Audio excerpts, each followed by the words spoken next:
అందరికీ నమస్కారం. నా పేరు Kavitha. Wanaparthy district Atmakur project Kothakota sector సూపర్వైజర్ని. ఇక్కడ మనం చూస్తున్న సెంటర్ కొత్తకోట సెక్టర్లోని కొత్తకోట 12వ సెంటరు. ఇక్కడ ఈ సెంటర్ గురించి ఎందుకు మాట్లాడుకోవాల్సి వస్తుందంటే, ఈరోజు ఈ సెంటర్లో ఒక బెనిఫిషియరీ ఉన్నారు. ఒక పాప, ప్రీ స్కూల్ పాప, ఒక్క పాప మాత్రమే అటెండెన్స్ అనేది ఉంది డైలీ. ఒక్క పాప దగ్గర నుంచి ఈరోజు 13 మంది పిల్లల హాజరు పెంచే వరకు వచ్చిందనమాట. ఆ ఒక్క పాప నుంచి 13 మంది పిల్లల వరకు మనకు హాజరు ఎలా పెరిగిందనే విషయం అనేది ఇక్కడ మాట్లాడుకోవాల్సిన అవసరం ఉంది. మాకు ఈ సిడిపిఓ మేడం గారు, డిడబ్ల్యూ మేడం గారి ఇన్స్ట్రక్షన్స్తోని, మేడం వాళ్ళ విజిట్స్తోని ఇక్కడ ఈ ప్రాబ్లం సొల్యూషన్స్ మేడం వాళ్ళ ఇన్స్ట్రక్షన్స్ ఫాలో అవుతూ సొల్యూషన్స్ అనేది తీసుకురావడం జరిగింది. ముఖ్యంగా ఇక్కడ పేరెంట్స్ ఎందుకు పంపించడం లేదు, టీచర్కి ఉన్న కెపాసిటీ ఏంటి, టీచర్కి పేరెంట్స్కి మధ్యన కమ్యూనికేషన్స్ అనేది ఎందుకు సరిగ్గా లేవు, మళ్ళీ పేరెంట్స్ ఎందుకు ఇంట్రెస్ట్ చూపడం లేదు, అసలు బెనిఫిషియరీ ఉన్నారా లేరా అనే విషయాలన్నీ ఒక్కొక్కటి పాయింట్ వారీగా తీసుకోవడం జరిగింది. అది ఒకటి, టీచర్కి ప్రీ స్కూల్ సిలబస్ గురించి, ప్రీ స్కూల్ యాక్టివిటీస్ గురించి స్పెషల్గా ట్రైనింగ్స్తో పాటు తనకి అన్నీ వివరించడము, పేరెంట్స్కి టీచర్కి మధ్య ఉన్న కమ్యూనికేషన్స్ ఏదైనా బ్యారియర్స్ అన్నీ తగ్గించడం జరిగింది. హోమ్ విజిట్స్ చేయడం జరిగింది. టీచర్తో పాటు పేరెంట్స్ దగ్గర supervisor home visits, CDPO madam గారు హోమ్ విజిట్స్ చేసి ప్రీ స్కూల్ యొక్క ఇంపార్టెన్స్, దాంతోపాటుగా ఈ 6 years లోపు పిల్లల్లో కలిగే అభివృద్ధి, ఆ అభివృద్ధికి కావాల్సినటువంటి యాక్టివిటీస్ మన సెంటర్లో ఏ విధంగా జరుగుతున్నాయి అనే విషయాలన్నీ కూడా తెలపడం అనేది జరిగింది. తర్వాత ఇంకొకటి, ముఖ్యంగా ఈ సర్వేలో ఉన్న ఫ్యామిలీ పేరెంట్స్ అందరి ఫోన్ నంబర్స్ తీసుకొని ఒక వాట్సాప్ గ్రూప్ క్రియేట్ చేసి, ఆ వాట్సాప్ గ్రూప్లో సిడిపిఓ మేడం గారు, సూపర్వైజర్ గారు, నేను కూడా ఉన్నాను. ప్రతిరోజు టీచర్ చేస్తున్నటువంటి యాక్టివిటీస్, ఆ యాక్టివిటీస్ వల్ల కలిగే అభివృద్ధి, ఆ రోజు ఆ పిల్లల్లో ఎలాంటి ఉత్సాహంతో ఎలా వర్క్ చేశారు, పిల్లలు ఎలా ఆటపాటలతోని ఆనందించారు, వాళ్ళలో ఎలాంటి అభివృద్ధి జరుగుతుందని ప్రతిరోజు మెసేజెస్ పెట్టడము, వీడియోస్, ఫొటోస్ పోస్ట్ చేయడం అనేది జరిగింది. దాని ద్వారా పేరెంట్స్లో కూడా చాలా అవేర్నెస్ అనేది వచ్చింది. ప్రీ స్కూల్ యొక్క ఇంపార్టెన్స్ అనేది వాళ్ళకి తెలియడం జరిగింది. పేరెంట్స్ కూడా గ్రూప్లో రిప్లై ఇవ్వడం అనేది జరిగింది.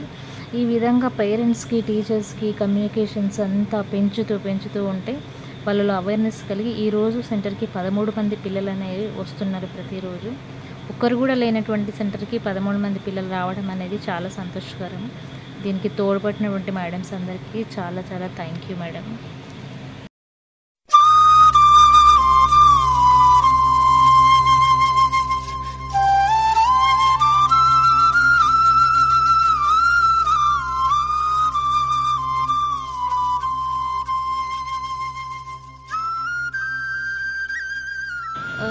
మరియు ఇంకా ఇక్కడ సెంటర్లో మన పోషణ్ పక్వాడ్ ప్రోగ్రాంలో చేసేటువంటి యాక్టివిటీస్ ఈ సెంటర్లో ఎక్కడో చేయడం జరిగింది. రక్తహీనత కోసం టెస్ట్ చేయడం, హెచ్పి టెస్ట్ చేయించడము, హెల్త్ డిపార్ట్మెంట్తో కోఆర్డినేషన్ చేయించుకోవడము, అట్లా ఇతర డిపార్ట్మెంట్స్ని ఇన్వాల్వ్ చేస్తూ సెంటర్లో ఎక్కువ కంటిన్యూస్గా ప్రోగ్రామ్స్ నిర్వహించడము, మళ్ళీ సూపర్వైజర్స్ కంటిన్యూస్ ఫాలోఅప్ అనమాట, ఎక్కువ ఫ్రీక్వెంట్గా విజిట్ చేయడము, ఇలా చేస్తుండడం ద్వారా కొంచెం ఇంప్రూవ్మెంట్ అనేది చాలా చూడడం అనేది జరిగింది.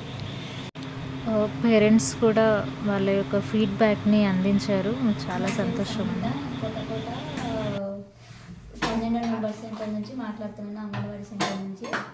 ఇక్కడ మేము ప్రైవేట్లో మా పిల్లలకి జాయిన్ చేయించాము. అక్కడ అంతా బాగాలేదనేసి అంగన్వాడీ స్టాఫ్ వచ్చి నాకు చెప్పారు, ఇక్కడ మా అంగన్వాడీలో ఇలా ఫెసిలిటీ ఉన్నాయి, బుక్స్ ఉన్నాయి, ఇలా మంచిగా చెప్తారు, వచ్చి చెప్పండి, జాయిన్ చేపియండి, వచ్చి వదలండి అంటే నేను వచ్చి చూశాను. అంగన్వాడీలో అన్నీ బాగానే ఉన్నాయి, నాకు ఇక్కడ నచ్చింది. మా పిల్లలకి ఇక్కడికి పంపిద్దాం అనుకుంటున్నాం రేపటి నుంచి. నా పేరు శిరీష, అంగన్వాడీ సెంటర్ 12. ఇక్కడ బాగా ఫుడ్ మంచిగా అందిస్తుంది. నేను ప్రెగ్నెంట్ని 9 months.